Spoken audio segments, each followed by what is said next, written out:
하나님 시리즈 12번째 시간입니다. 오늘은 기다리시는 하나님, 기다리시는 하나님 제목으로 세상에서 가장 아름다운 모습 회복이라는 제목으로 한 말씀을 증거토록 하겠습니다. 제가 이제 시리즈 설교를 이렇게 준비하면 이제 몇째 주간에 어떤 설교를 해야겠다 이렇게 딱 흐름을 쭉 잡아놨습니다. 처음 시작할 때는 시리즈 설교로 아예 작정하고 시작하지 않았지만 하나님께서 강권하셔서 이렇게 시리즈 설교가 진행되면서 이제 성경 통독과 맞춰서 요때쯤에는 이제 우리 지난주에 누가복음서를 다 끝냈잖아요. 그래서 누가복음 15장을 통해서 기다리시는 하나님에 대해서 설교해야겠다라고 설교를 이제 원고를 한참 준비하고 있는 동안에 신기하게도 정말 우연처럼, 우연은 없죠. 하나님 역사에는 결단코 우연이 없는 줄 믿습니다. 이상하게 만나고 오늘 이상하게 이렇게 자리에 함께하고 이상하게 오늘 이 말씀이 딱 정확하게 떨어진 것 같지만 절대로 하나님 역사에는 우연이 없어요. 하나님의 계획인 줄 믿습니다. 하나님 역사인 줄 믿습니다. 근데 저한테 이제 그 우연으로 느껴졌겠죠. 우연히 이렇게 만나는 분들이 제 설교를 이렇게 들으시고 이렇게 변화된 이야기들을 하시는데 저는 까맣게 잃어버린 어떤 말씀을 이야기하시는 거예요. 그래서 자기 인생이 이 말씀을 통해 변화된노라고 똑같은 설교를 몇 분이 얘기를 하시는 거예요. 저는 이제 한 설교를 끝내면 또 다음 설교에 막 집중을 하는 스타일이라 근데 보니까 그래서 그 설교를 이렇게 찾아봤어요. 어떻게 동시에 이렇게 똑같은 설교를 이렇게 얘기할 수가 있을까? 그래서 이렇게 찾아봤더니 딱 정확하게 2년 전 설교더라고요. 2016년 7월 10일. 그래서 제가 그 설교 들으면서 얼마나 울었는지 몰라요. 보니까 근데 하시는 말씀들 중에 이건 유튜브에 안 올라 있고 이제 우리가 유튜브에 설교를 올린 지가 1년 정도밖에 되지 않기 때문에 이전 설교들은 그냥 카페에서만 들을 수 있는데 그 카페 설교 음질이 굉장히 우리가 이제 건축 중에 저 교육관으로 옮겨서 임시처소에서 예배드릴 때라 굉장히 열악하고 또 소리가 잘 안 들린다고 이렇게 얘기를 하니까 저도 들으니까 잘 소리가 안 들려요. 근데 뭐 여러 가지 음향의 문제도 있지만 제가 굉장히 아파 보이더라고요. 그래서 제 목소리도 잘 안 나더라고요. 그래서 제가 이렇게 일정들을 일기를 찾아봤더니 그날이 아니나 다를까 제가 쓰러져서 제가 뇌졸중 이렇게 전조 증상이 와가지고 주일날 말씀을 못 전하고 갈 건데 내가 바로 병원에서는 병원으로 오라고 했는데 내가 설교 그때 서 있을 힘도 없어서 계속 막 핑핑핑 돌아가지고 이 강대상을 꼭 붙잡고 내가 설교했던 그날이더라고요. 그날 제가 막 울면서 설교를 하더라고요. 오늘 나는 이게 내 인생 마지막 설교일 수도 있다는 생각으로 설교를 합니다. 제발 이 설교 때문에 한 사람이라도 정말 변화되고 아니 거기서는 이래 제발 다른 설교 다른 말씀 다 좋다고들 하시는데 제발 다른 말씀 필요 없고 오늘 이 말씀에는 한 사람의 예외도 없이 다 이 말씀의 주인공으로 기억됐으면 좋겠습니다. 그러면서 제가 이 말씀을 똑같은 본문의 말씀을 전했더라고요. 얼마나 참 오묘한 이치인지 하필 요 시즌에 제가 요 설교 제목을 딱 정해놓고 요 본문을 똑같이 정했는데 동시에 많은 분들이 그 설교를 이야기해서 제가 설교를 들으면서 제가 설교의 이렇게 방향이 좀 바뀌었어요. 그래서 오늘 그 설교를 그래서 되게 안 들리는 그 설교를 다시 한번 세상 가운데 전하면서 오늘 이 자리에서 오늘 우리 교회도 있어요. 그 주인공들이 우리 교회도 그날 있었거든요. 이제 앞으로 2년 3년 뒤에도 또 이 본문의 설교를 할 때 그때 또 다른 예화거리가 간증거리가 변화된 축복의 가정들이 이곳에 넘쳐나기를 주의 이름으로 축원합니다. 또 다른 주인공들이 나와서 오늘도 이 자리가 돌아온 탕자들의 잔치자리가 되어 변화되고 회복된 놀라운 이런 지위의 복권의 역사, 거룩함의 회복의 역사, 모든 상황과 문제가 해결되어 오늘도 다시 한번 하나님 주신 그 은혜와 평강과 기쁨과 사랑을 누리는 그 회복의 역사들이 이곳에 가득 차서 내 인생이 오늘 이제 2018년 7월 29일로 인해서 오늘도 변화됐다는 놀라운 고백들의 주인공이 이곳에 가득할 수 있었으면 좋겠습니다. 제가 그때 우연히 지나가다가 차에서 노래 하나를 들은 거예요. 평소에도 수없이 들었던 옛날 노래인데 우연히 지나가다 딱 들은 그 노래 하나에 제 마음이 콱 붙잡혔어요. 그래서 차를 세워놓고 한참을 이렇게 묵상하며 그 노래를 들었어요. 찬양도 아닌 그냥 일반 대중가요인데 근데 그 노래가 그렇게 눈물이 나더라고요. 그 상황과 딱 어떻게 맞아 떨어졌는지. 건축 중에 굉장히 힘들고 어렵고 제 몸도 막 연약하고 그날부터 3주 동안 제가 모든 집회를 다 취소하고, 그날 제가 아직도 기억나요.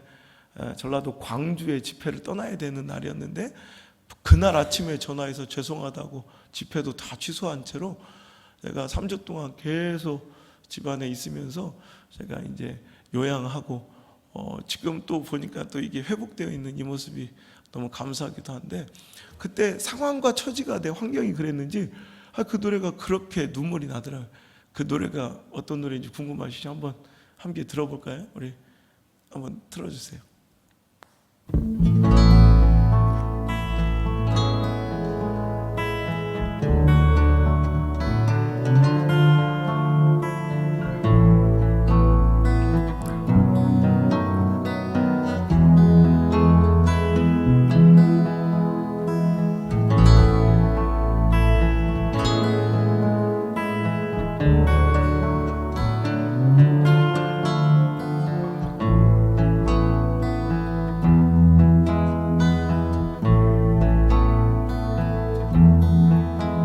세상 풍경 중에서 제일 아름다운 풍경, 모든 것들이 제자리로 돌아가는 풍경. 세상 풍경 중에서 제일 아름다운 풍경, 모든 것들이 제자리로 돌아오는 풍경.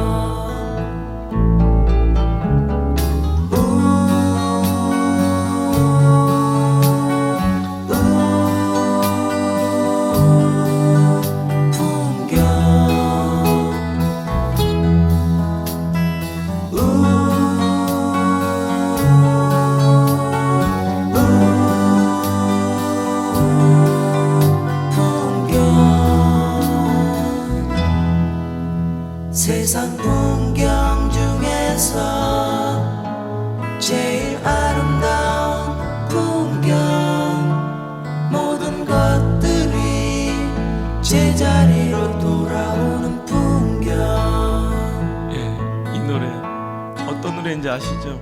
풍경이란 제목의 노래인데요. 어떻게 똑같은 가사 하나로 전체가, 다른 가사가 없어요. 끝까지 들어보니까 처음부터 끝까지 요 한 줄이에요. 세상 풍경 중에서 제일 아름다운 풍경은 모든 것들이 제자리로 돌아오는 풍경.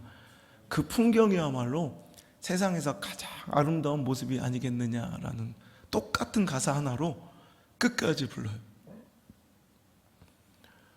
세상에 얼마나 아름다운 풍경, 광경, 그죠? 모습들이 많아요. 홍콩의 프라하의 야경도 멋지고 아름답고요. 높은 전망대에서 바라보는 그랜드 캐년에, 또 혹은 한 도시에 그 펼쳐진 풍경도 굉장히 아름답고 웅장하지만, 세상 풍경과 모든 모습들 중에 가장 아름답고 참 가장 멋있는 모습은 그냥 있어야 할 곳에 사람이건 물건이건 제도와 시스템이건 제자리로 돌아오는 것. 나라는 나라답게, 가정은 가정답게, 학생은 학생답게, 교회는 교회답게, 목사는 목사답게, 성도는 성도답게, 사역자는 사역자답게, 남편은 남편답게, 아내는 아내답게, 자녀는 자녀답게, 사람은 사람답게, 이렇게 회복되는 모습이야말로 세상 그 어떤 화려하고 웅장하고 광대한 모습에도 견줄 수 없을 만큼 가장 아름답고 가장 행복하고 가장 멋진 모습일 줄 믿습니다. 참 복음적인 내용의 노래예요. 세상 가요라고 믿을 수 없을 만큼 복음의 가치를 담았더라고요. 그래서 저는 솔직히 이 노래 많이는 들어봤지만 누가 부른 노래인지 잘 몰랐어요. 그래서 찾아보니까 아니나 다를까 시인과 촌장의 노래더라고요. 여러분, 시인과 촌장 연세 좀 있으신 분들 알 텐데 지금은 목사님이 되어 계신 하덕규 목사님이, 여러분 가시나무 새로 유명하죠. 제가 목회 초창기 때 하고 몇 번 제가 설교할 때 가시나무 새를 이렇게 틀어줬어요, 예배 시간에. 그랬더니 막 확 승질내고 나간 사람들고, 예배 시간에 주일날 말이야 가요를 튼다고. 내 속에 내가 너무도 많아서. 실은 그게 하덕규 목사님이 세상에서 인기와 부를 누리며 세상의 쾌락을, 모든 것을 즐기며 누리며 살아가다가 채워지지 않은 허망함에 주님을 만나게 되고, 그때 가시면류관 속에 피 흘리고 계신 예수님의 모습이 딱 떠오르면서 참여하며 10분 만에 만든 곡이래요. 실은 그 노래가 세상에 알려져 대중가요처럼 지금까지도 리메이크되고 회자되지만 실은 그의 하나님을 향한 찬송가였다는 거예요. 오늘 여러분, 이 풍경이라는 노래도 저는 아마 그분이 모티브를 얻었다면 누가복음 15장이 아닌가 생각이 됩니다. 오늘도 굉장히 복음적인 내용을 담고 있어요. 여러분, 세상에서 가장 행복하고 아름다운 것은 부귀 명예 누리고 지금보다 훨씬 더 잘 나가고 멋진 스펙을 쌓아가고 통장의 잔고가 늘어나는 것처럼 보이지만, 여러분 잃어보면 알아요. 그것을 얻고 가져보면 알아요. 쌓아보면 알아요. 그것이 얼마나 허망한지. 실은 그냥 세상 어떤 것도 바랄 게, 여기서 아픔과 문제가 있는 분들은 알아요. 이 말이 무슨 말인지. 다른 거 다 부러울 것도 없고 욕심도 없어요. 그냥 평범하게 내 사랑하는 아들, 딸이, 우리 가정이, 내 삶이 그냥 있어야 할 곳에 그 자리를 회복하고 그냥 그 모습으로만 서 있는 거, 그냥 그대로 있는 것 자체가 가장 멋있고 가장 우리가 바라고 행복한 모습이라는 거죠. 여러분, 거꾸로 말하면 가장 불행하고 슬픈 모습은 있어야 될 곳에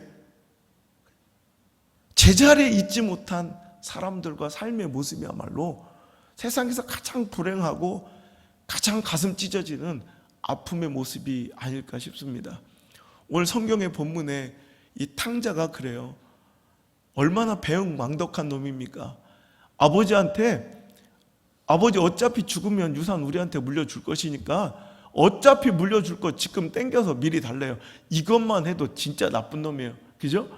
아니, 유산은 아버지가 돌아가셔도 줄 수도 있고 안 줄 수도 있는 거죠.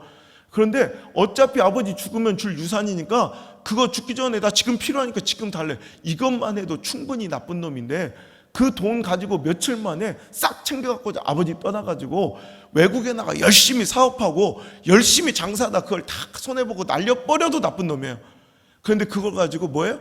허랑방탕하게 그냥 막 낭비하며 즐기며 살아가다 결국엔 돈 다 떨어지고 나니까 세상에 누가 그를 받아줍니까? 거기에 기근과 흉년까지 들어가지고 그는 그냥 이방인의 돼지 치는 자의 목장에서, 우리 지금도 그렇지 않아요? 우리 먹고 살만하니까 3대 업종 중에 하나가 그 돼지 치는, 그 보면 외국 노동자들이 다 근로자들이 와가지고 그 일을 해요. 왜? 하기 싫어하니까, 힘드니까, 너무너무 힘들고.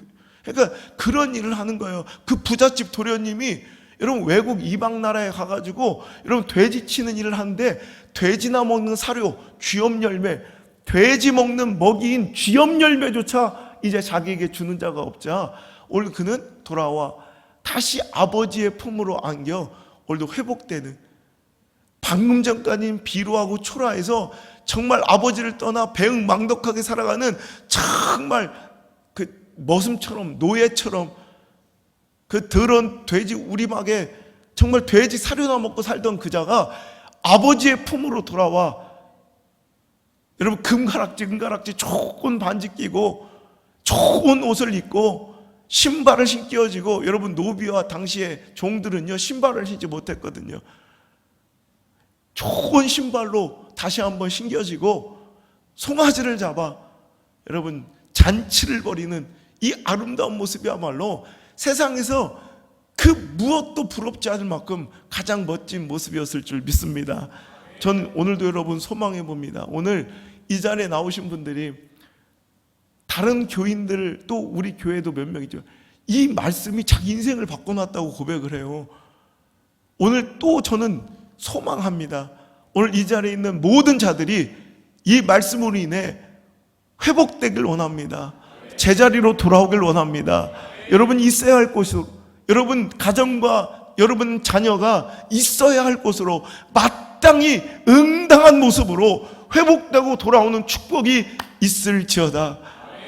여러분 모든 예배자들이 있어야 할 예배의 자리에, 사명의 자리에, 사역의 자리에, 기도의 자리에, 회개의 자리에, 헌신의 자리에 오늘도 돌아오는 아름다운 풍경과 모습이 있고, 여러분의 가정이 정말 있어야 할 곳에, 여러분 남편이 있어야 될 곳에, 아내가 있어야 될 곳에, 내 자녀가 있어야 될 곳에 여러분 회복되고 돌아오는 탕자의 아름다운 회복의 모습이 여러분 남의 얘기가 아니라 바로 우리들의 이야기가 되길 원하고요.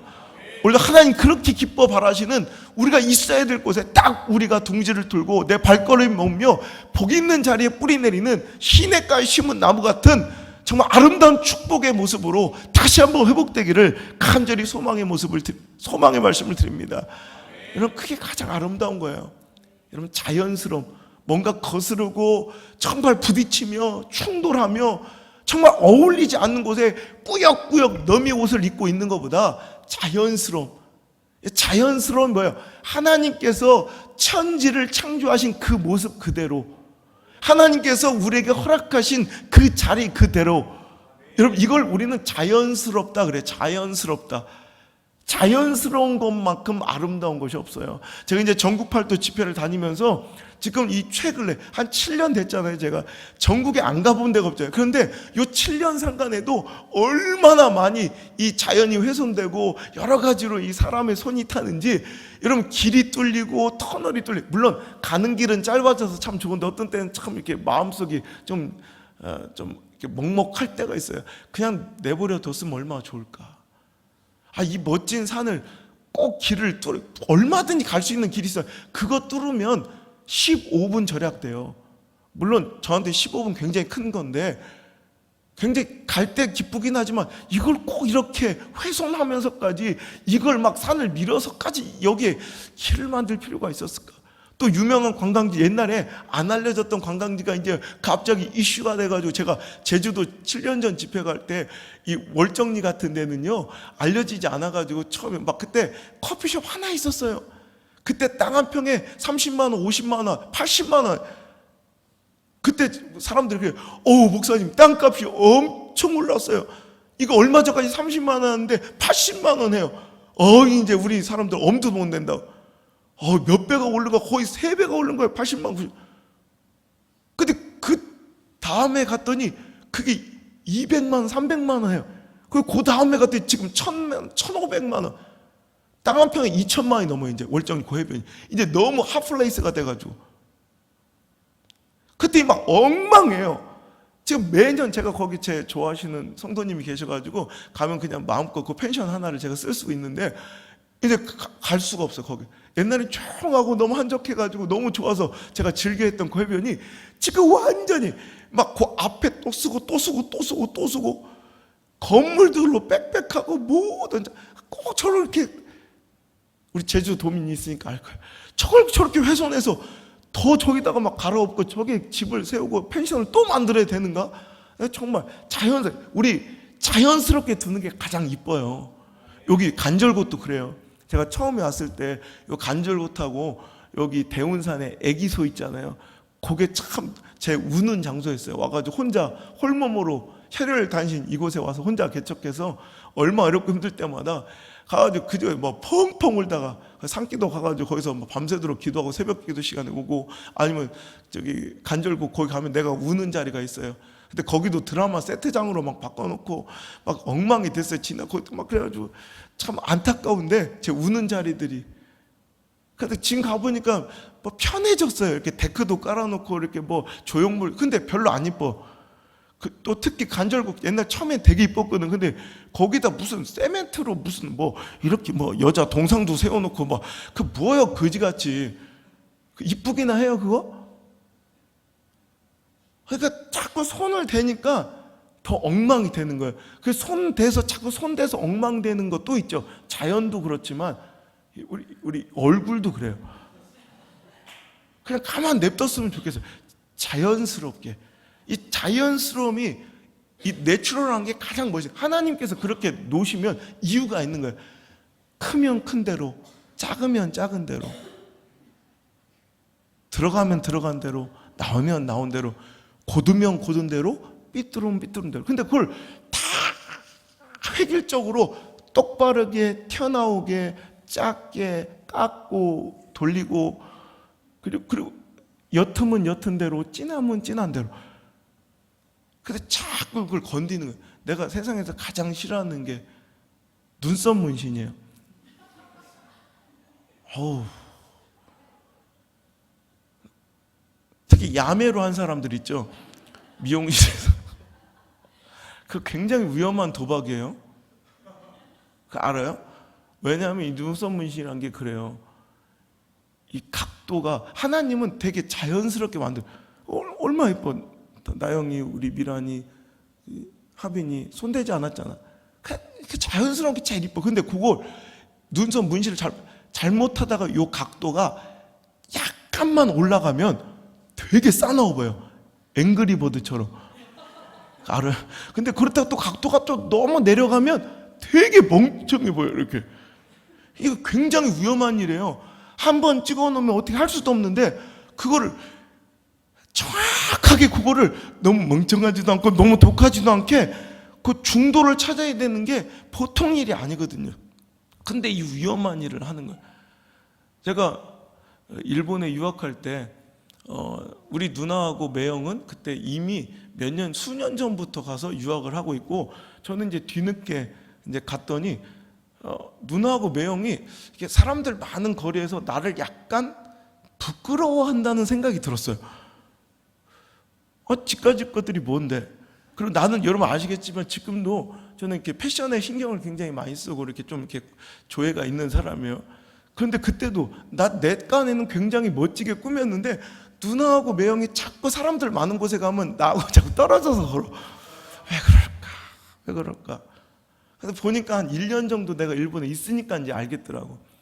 우리는 너무 막 우리 그때 제가 20년 전에 유학할 때는요, 우리나라 유행의 트렌드는 옛날 알아요? 이렇게 되게 알록달록 베네통, 티피코시, 나이 들으신 분 알 거예요.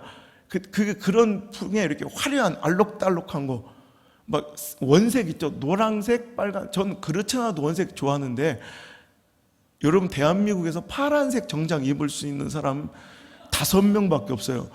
그 중에 1명 목사가 나요. 여러분, 그런데 갔더니 일본은 절대로 원색 계열의 옷을 입지 않아요. 이 패션의 트렌드가 완전히 달라서 거기는 약간 무채색의 회색 옷을, 튀지 않는 회색 옷, 그게 자기 민족성일 수도 있는데 절대로 일본 사람들은 도드라지거나 튀는 걸 용납하지 않아요. 그러니까 원색 옷에 튀는 것을 절대로 안 입어요. 그래서 약간 무채색 계열의 이런 옷만 있거든요. 그런데 제가 딱 무지개 떡이 딱 떠버리니까 사람들이 다 보는 거예요. 누나하고 매형이 나를 이렇게 좀 부끄러워하면서 떨어져. 그리고 누나하고 매형 기가 막히게 한국 사람을 다 맞추는 거예요. 나는 잘 모르겠는데 한국 사람, 근데 나 좀 있으면 알겠더라. 화장 때문에 맞추더라. 여자들 그때 여러분 고소형 립스틱이라고 기억나요? 우리 늙으신 분들은 알 거예요. 고소형 립스틱 알죠? 이게 그때 이게 빨간 것도 아니고 검은 것도 아닌 뭐 약간 보라색도 아니고 무슨 두드려 맞아 피 먹는 것 같은 색깔이 있어요. 알아요 그거?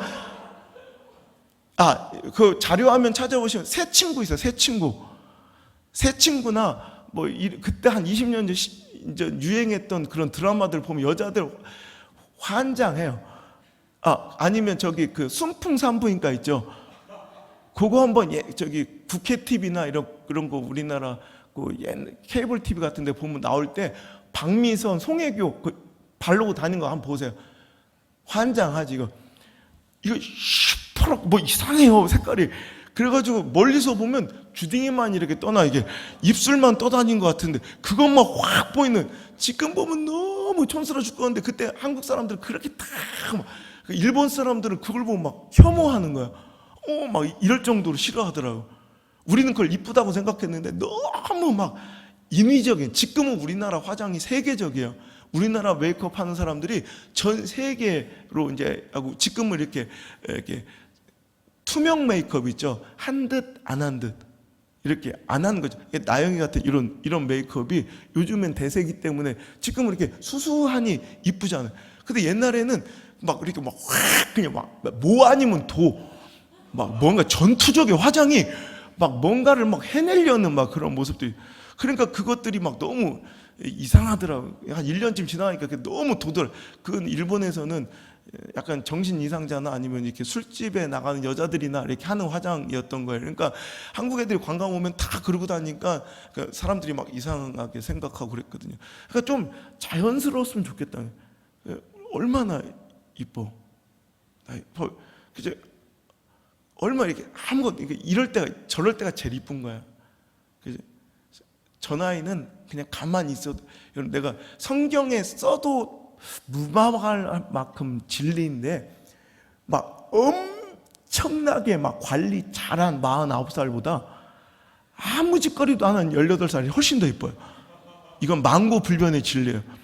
엄청 막 뭔가 찍어 바르고 막 엄청 이렇게 가꾼 50살보다 아무것도 안 한 19살이 훨씬 더 이쁘다니까. 근데 난 지금 어저께도 이렇게 내 생일이라고 애들이 막 청년부하고 애들이 이벤트를, 청소년부 애들이 이벤트를 해준대. 이렇게 딱 써줬는데 저한테 청소년부 애들이 이렇게 사진첩 하나를 선물해 준 거예요.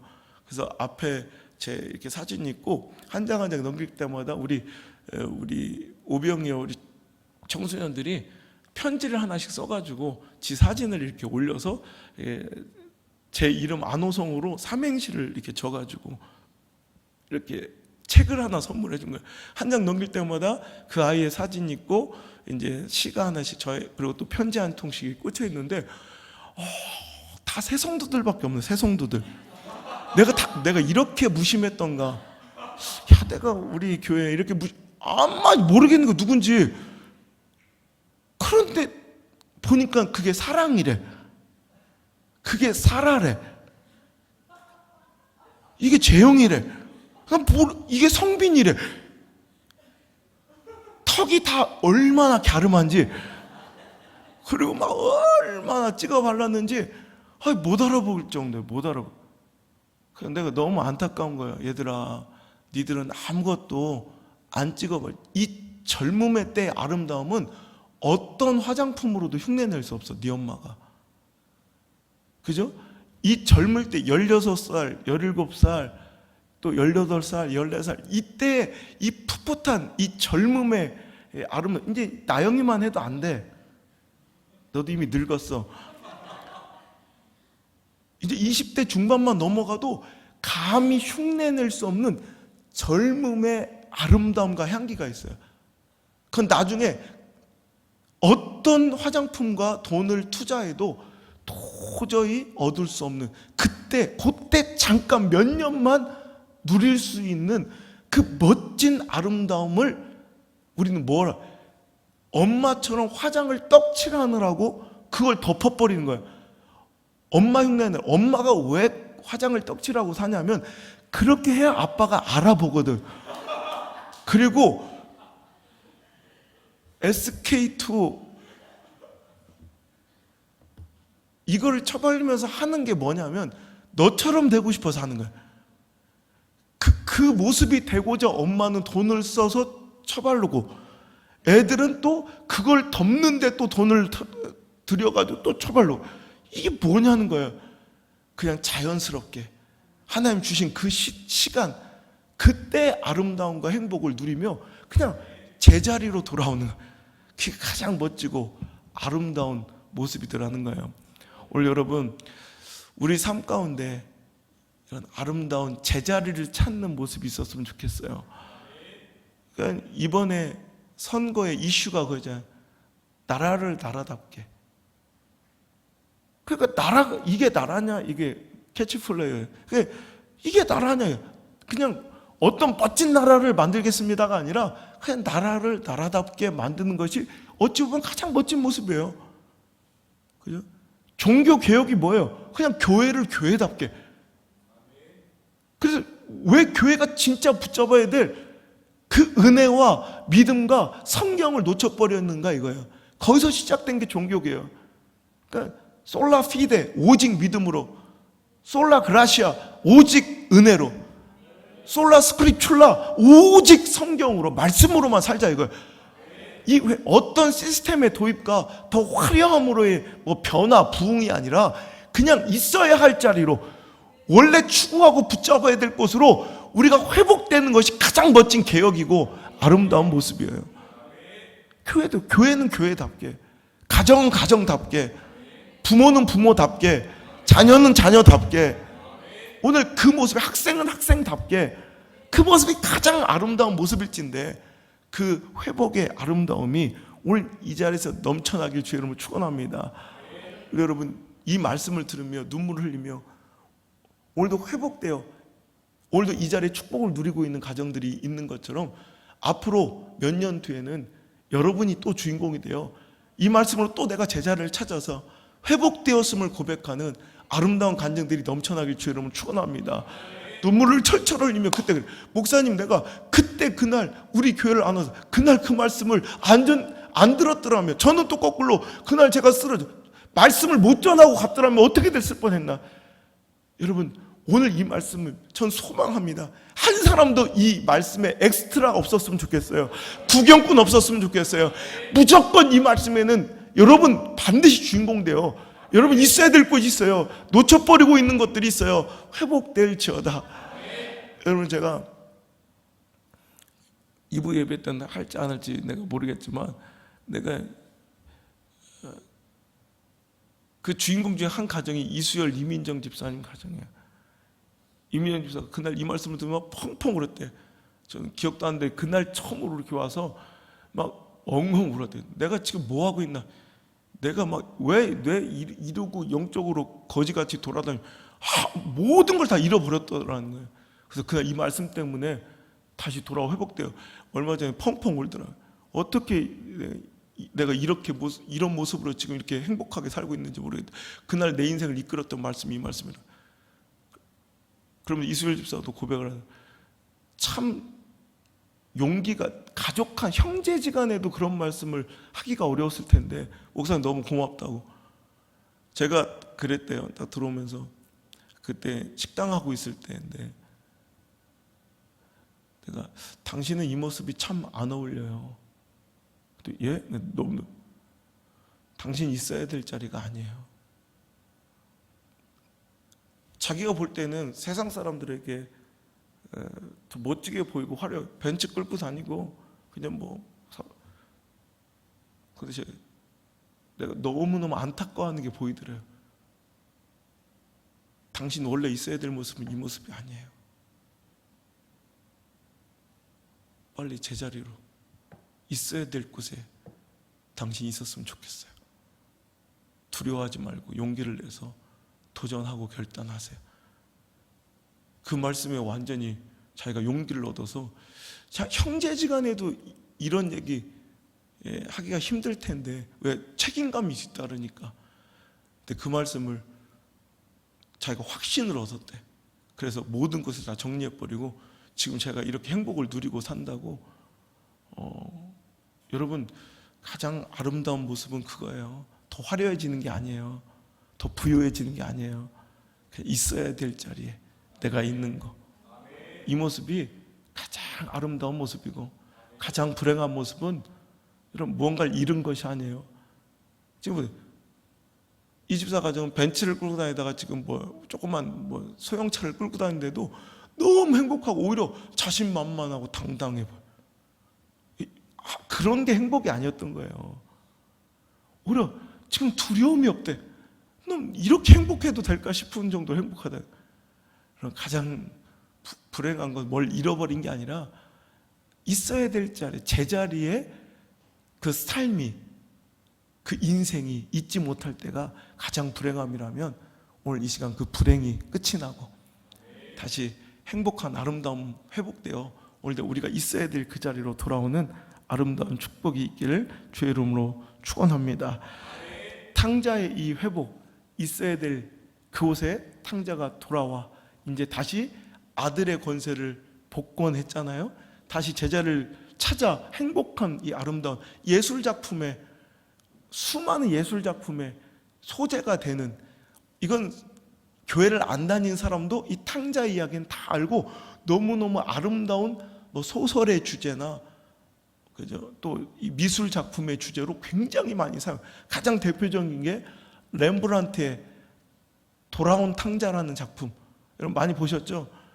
아버지가 맨발로 달려나가 그 아들을 안고 이렇게 눈물을 흘리는. 한번 인터넷 쳐보세요. 렘브란트. 이게 가장 아름다운 모습으로 기억된 이 가장 멋진 이 회복이 일어날 수 있었던 이유는 두 가지. 어떻게 이 제자를 찾을 수 있었느냐? 첫 번째, 고난의 시간에 하나님의 뜻을 발견하고 그 음성을 들어야 합니다. 나는 이 시대가 경제적으로 어렵고 힘들 때 나는 하나님의 음성을 우리나라가 들어야 된다고 생각해요. 여러분에게 찾아온 가정과 삶에 찾아온 아픔과 여러 가지 문제 때문에 불평하고 원망하고 짜증내고 혈기내고 누군가에게 잘못의 원인을 돌리고 막 열등감에 빠지고 우울증에 빠지고 상처에 짓눌려 패배감에 이렇게 살아가는 거, 이거 하나님의 목적 아니에요. 고난이 있을 때 그 고난을 통해 아버지를 생각하고 아버지의 바라심을, 그 음성을 들을 때야만이 이 멋진 회복이, 기적과 같은 회복이 일어나게 될 줄 믿습니다. 오늘 이 탕자에게는 차라리 기근과 흉년이 축복이었다는 거예요. 오히려 야박하게 보이겠지만 돼지 사료나 쓰일 만한 쥐염 열매, 돼지나 먹고 사는 쥐염 열매를 누가 꾸역꾸역 계속 공급해 줬다면 차라리 그 쥐염 열매 처먹고 거기서 완전히 노예 같은 삶을, 짐승 같은 삶을 벗어날 수 없었을 거예요.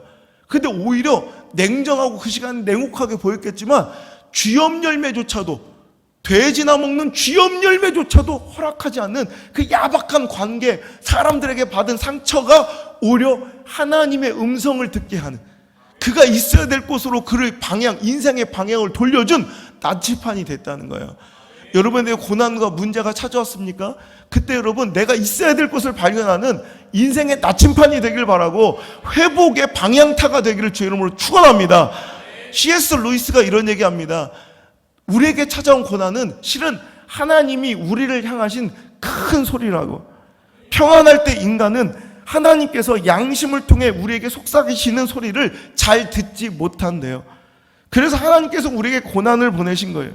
그래서 고난은 인간의 잠든 감각을 깨우시는 하나님의 큰 소리라는 거예요. 예를 들어서 여러분, 그냥 살살 얘기해도 알아들을 수 있을 때가 있죠. 집중하고 있을 때 하나님께 집중하고 있어요. 그런데 우리가 있어야 될 곳에 있지 못하고 방황할 때는 오늘도 그 소리가 잘 들리지 않는 거예요. 양심이 그 하나님의 음성을 듣지 못하고 하나님이 나를 향해 기뻐하시고 하나님께서 나에게 원하시는 그 뜻을 알지 못하고 있을 때 차라리 고난이 우리 가정과 우리 교회와 내 인생에게 찾아올 때 비로소 우리는 그 하나님의 음성을 듣는 거예요. 사랑하는 내 딸아, 너 정신 차려. 너 그러면 안 된다. 사랑하는 아들아, 너 정신 차려. 너 거기 있으면 안 된다. 하나님께서 고난을 통해서 우리를 부르시는 거예요. 너 왜 아직도 거기 있니? 너 왜 비참하게, 왜 네가 있어야 될 곳은 그곳이 아니야. 너는 그렇게 비루하고 초라한 인생이 아니란 말이야. 너는 왕같은 제사장이고, 내가 목숨을 줘도, 내가 목숨을 버려도 아깝지 않을 만큼 사랑하는 내 아들이고 내 딸이야. 너 왜 거기 있냐 이게. 너 왜 그 열등감의 자리에 있냐? 왜 우울감의 자리에 있냐 이거야. 왜 상처의 자리에 처박혀 있냐? 왜 스스로를 못 믿고 왜 스스로를 용서하지 못하고 있냐 이거야. 왜 자책하고 자학하냐 이거야. 왜 분노하고 혈기하고 있냐. 어서 돌아오라는 거예요. 네가 있어야 될 곳으로 오라는 거예요. 은혜와 평강을 누리며 이것을 너희에게 이름은 너희로 내 안에서 평안을 누리게 하려 함이지, 사랑을 누리려 함이지, 축복을 주려 함이지. 하나님은 저 같은 나쁜 놈이 어떻게 아버지 품으로 돌아갈 수 있단 말입니까? 저는 더 이상 이제 아버지를 아버지라 부를 수 없어요. 저는 그냥 종만, 저는 이 종이 편해요. 여러분, 이게 멋진 신앙 아니에요. 하나님은 그래 너 돌아왔으니 종으로 먹고나 살아라 이게 아니라, 아버지 나 잘못했지만 나 다시 아버지 품에서 아버지 아들로 살고 싶어요. 아버지 딸로 살고 싶어요. 여러분, 그 고백이 하나님 듣고 싶은 고백입니다. 쿨한 척하지 말라는 거예요. 여러분, 잘난 척하지 말라는 거예요. 있는 척하지 말라는 거예요. 강한 척하지 말라는 거예요. 그냥 엎드려 빌으라는 거예요. 돌아오라는 거예요. 하나님 살리시길 원하시고 회복하시길 원하시고, 교회는 그거 하는 자리예요. 탕자의 잔치자리. 돌아온 탕자들이 변화받고 회복된 그 탕자들의 잔치소리, 노랫소리로 가득한 곳이 바로 교회가 되어야 돼요. 이런 회복의 모습, 제자리를 찾아 돌아오는 변화된 그 심령이 없는 교회는 죽은 교회예요. 계속 변화돼야 돼요. 이 설교는 지속적으로 나와야 되고, 이 설교의 주인공이 계속해서 바뀌어야 돼요. 할렐루야. 앞으로 2년 뒤에도, 앞으로 10년 뒤에도 똑같이 24 이야기로 이야기하면 안 된다는 거예요. 똑같이 114 이야기로 하면 안 된대요. 계속해서 또 다른 이야기들이 나와야 돼요. 또 다른 간증들이 나와야 돼요. 그 축복의 주인공이 당신이어야 돼요. 그래서 하나님 이 말씀을 주신 거예요. 오늘 여러분, 이 고난 속에서 뭘 하고 있냐는 거예요. 고난 속에서 하나님의 음성을 들어야죠. 오늘도 그는 스스로 돌이켜. 할렐루야. 탕자는 스스로 돌이켜. 왜? 고난 때문에, 아픔 때문에 스스로 돌이켜. 이게 회복의 시작이에요. 오늘 여러분, 이 고난이 주는 하나님의 음성을, 나를 부르시는 간절한 하나님의 애원을 들리십니까? 스스로 돌이키신 역사가 있을지어다. 두 번째로, 오늘도 이 회복이 일어나기 위해서는 스스로 돌이켜, 오늘도 고난 중에 하나님의 음성을 듣고 제자리를 찾아 돌아온 이 탕자의 용기도 있었지만, 결국 아버지의 기다리심이 있었기 때문에 이 회복이 이루어진 거예요. 포기하지 않고, 분노하지 않고, 버리지 않으시고, 끝까지 이 아들을, 이게 뭐라고, 내 유산 다 받아, 재산 다 가지고 와서 탕진하고 허랑방탕하게 사용하다가 아무것도 남기지 않고 돌아온 이 자식 뭐라고. 경제적 논리로는 포기해야죠. 경영의 논리로는 이런 건 버려, 딱 단호하게 끊어버려야 돼. 경영은, 그죠? 경제는, 예를 들어서 누가 우리 사업비 일부를 횡령하고 배임해서 도박을 하고 노름을 하는데 한 2억 3억을 회사 돈을 썼어요. 그럼 그거 기다려줘요? 안 기다리죠.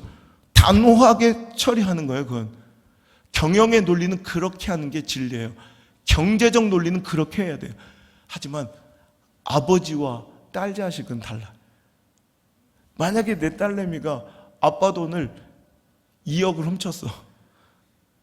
그래가지고 편의점을 한다고 하다가 말아먹고 돌아와. 그거 단호하게 처리해요? 기다려요. 끝까지 기다려요. 2억이야 3억 5, 내 모든 걸 다 잃어도 내 딸을 기다리는 거예요. 우리 하나님은 그런 분이에요. 기다려주시는 하나님. 끝까지 내가 뭐라고 기다리시는 하나님. 그래서 결국 그를 회복시켜 놓으세요. 그 자리로 다시 귀한 부잣집 아들, 그가 있어야 될 모습으로 가장 좋은 옷 입히고 가락지 끼우고 신발 신겨서 살찐 송아지 잡아.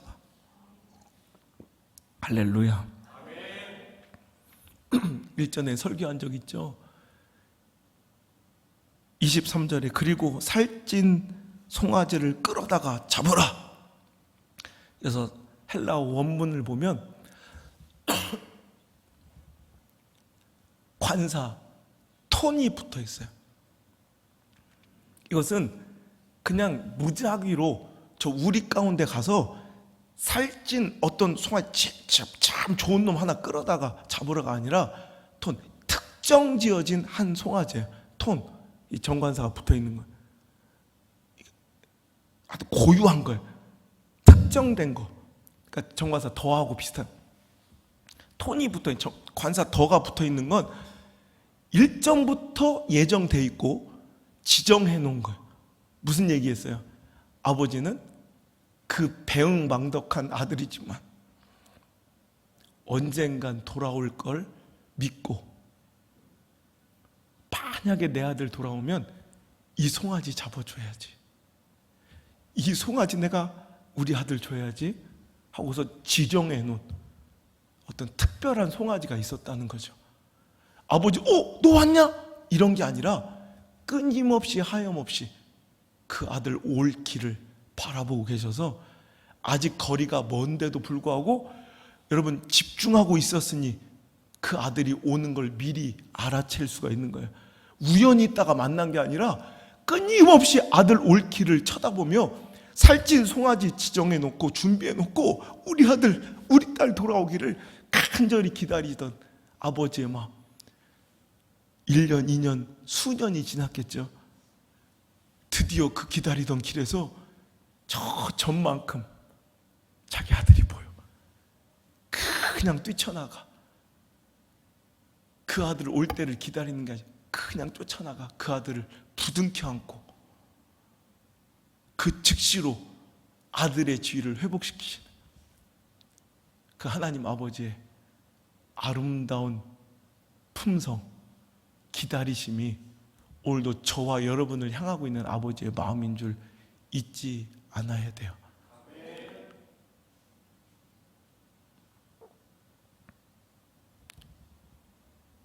하나님은 능력이 없어서 우리를 심판하고 우리의 죄를 몰라서 넘어가시는 분이 아니라 우리를 향해 오래 참고 기다려주시는 분이에요. 베드로후서 3장 8절 9절, 베드로후서 3장 8절 9절. 사랑하는 자들아, 주께는 하루가 1000년 같고 1000년이 하루 같다는 이 사실을 잊지 말라. 주의 약속은 어떤 이들이 더디다고 생각하는 것 같이 더딘 것이 아니라 오직 주께서는 너희를 대하여 어떻게? 오래 참으사 아무도 멸망하지 않고 다 회개하기에 이르기를 원하시느니라. 아멘. 사람들은 조롱하는 거예요. 아버지가 능력이 없고 결단력이 없다고, 그래서 자식 새끼는 희망이 없다고 사람들은 쉽게 얘기해요. 하지만 아버지는 그렇지 않아요. 우리에 대하여 오래 참으시는 거예요. 왜? 우리가 멸망할까 봐. 아무도 멸망하지 않고 다 어디에 이르기까지? 회개에 이르기까지 하나님 우리를 기다려주셔요. 그 기다리심은 어디에서, 그 오래 참음은 어디에서 비롯된 거냐면 사랑의 사랑. 바로 윗절에 사랑하는 자들아. 그래서 부르시죠. 사랑하는 자들에 대해서 오래 참아주시는 거예요. 우리가 그대로 끝나지 않도록, 그 비참하고 초라한 모습으로 우리 인생 마무리되지 않도록 우리에 대하여 오래 참으사, 아니 당신에 대하여 오래 참아주셔서 멸망하지 않고 회개하기에 이르기를 원하시는 하나님.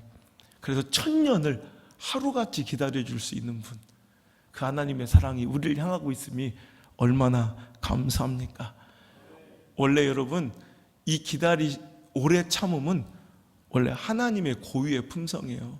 왜냐하면 이 오래 참을 수 있다는 건 여러분, 사랑과 용서를 기반으로 해야만 이 오래 참음이 우리에게 있을 수 있거든요. 기다림이 있을 수 있거든요. 우리 기다리지 못하는 거예요. 여러분, 원래 사랑과 용서라는 단어는 인간의 언어가 아니에요.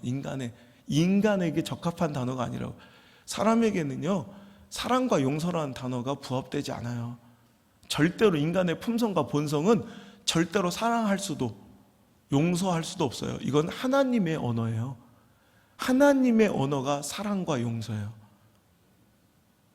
그러니까 우리도 사랑과 용서를 하고 살아가려면, 그래서 사랑과 용서가 기반이 되면 오래 참음이 시작돼요. 기다려줄 수 있어요, 누군가를.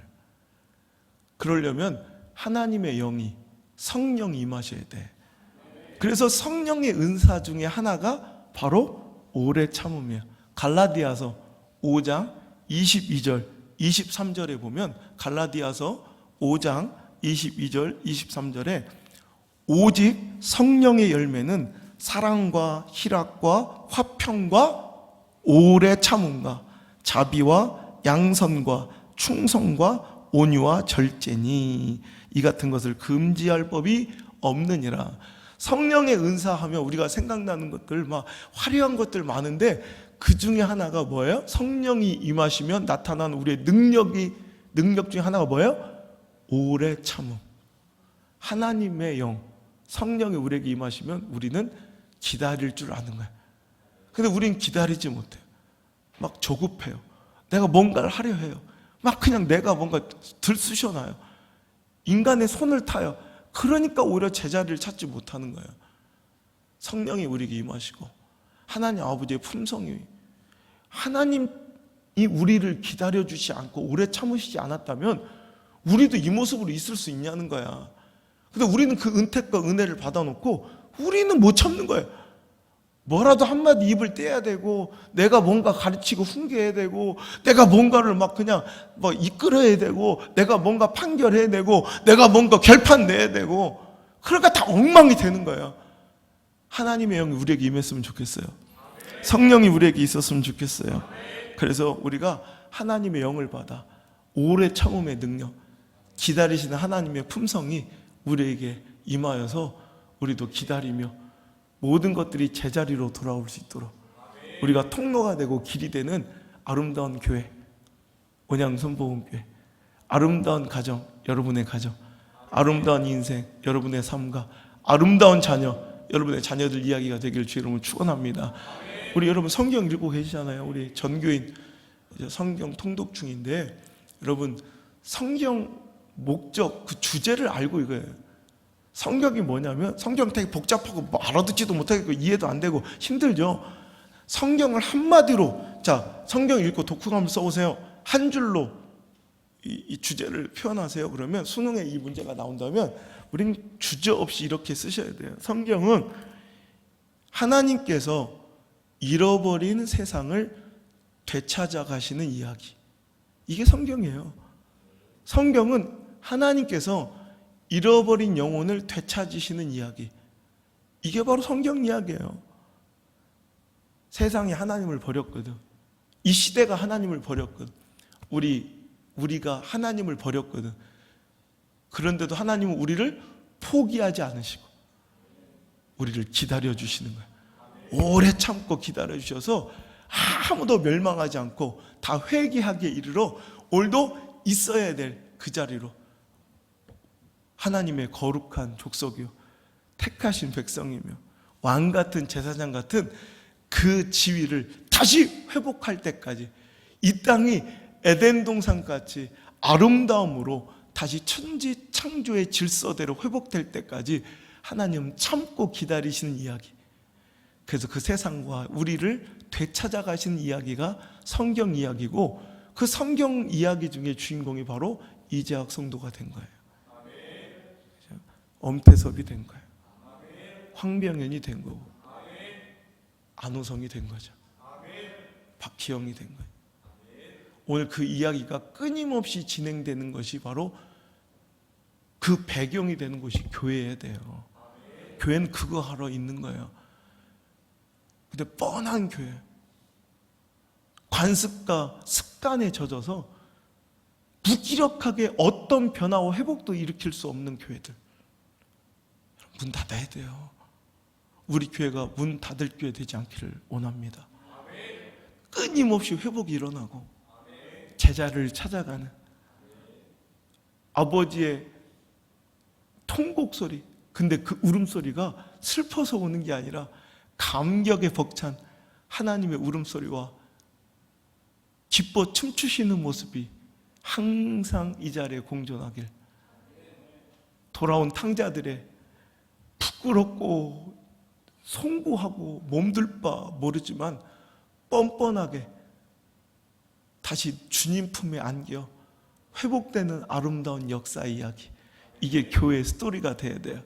우리 교회는 머리 숫자 몇 명 늘어났는지, 이제 교회 연조가 몇 년인데 그때 뭐 1대 목사가 누구, 2대 목사 누구고 장로가 몇 명, 이런 게 아니라 교회의 스토리는 바로 그거예요.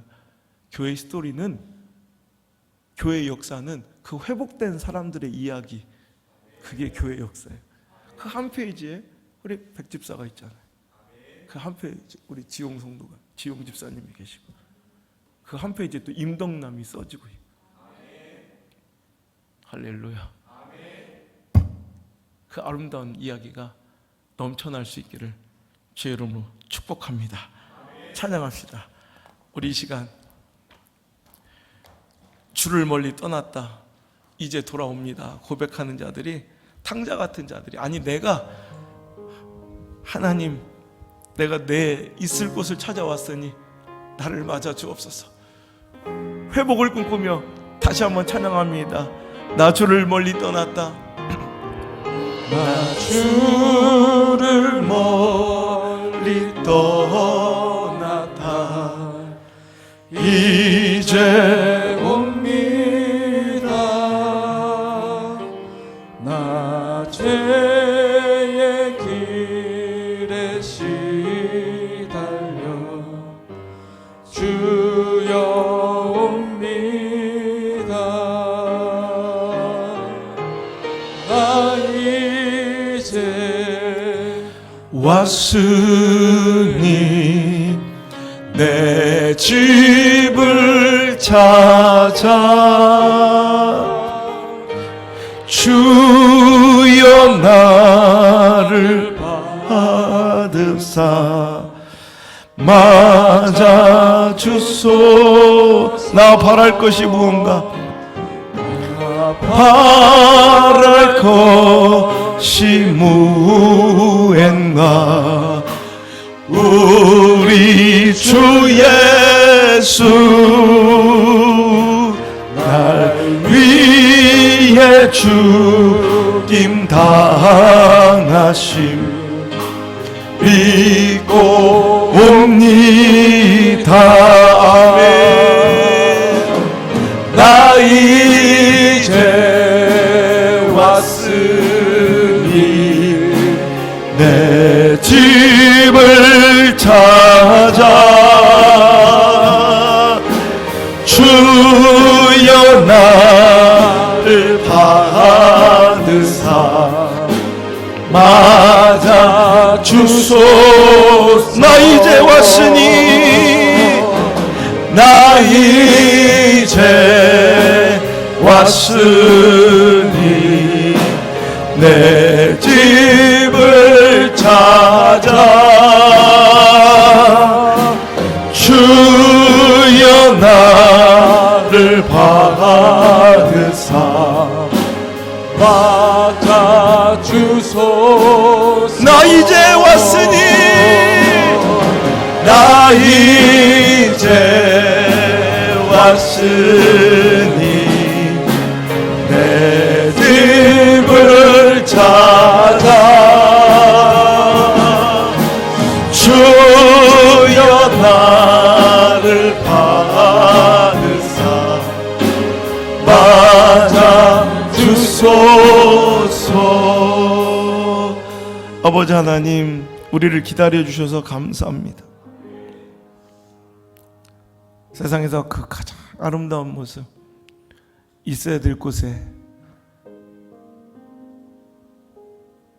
제자리를 찾아 회복된 아름다운 모습일진데 그 돌아온 탕자들의 아름다운 회복의 노랫소리가, 그 잔치 소리가 이 제단에 가득하게 도와주옵소서.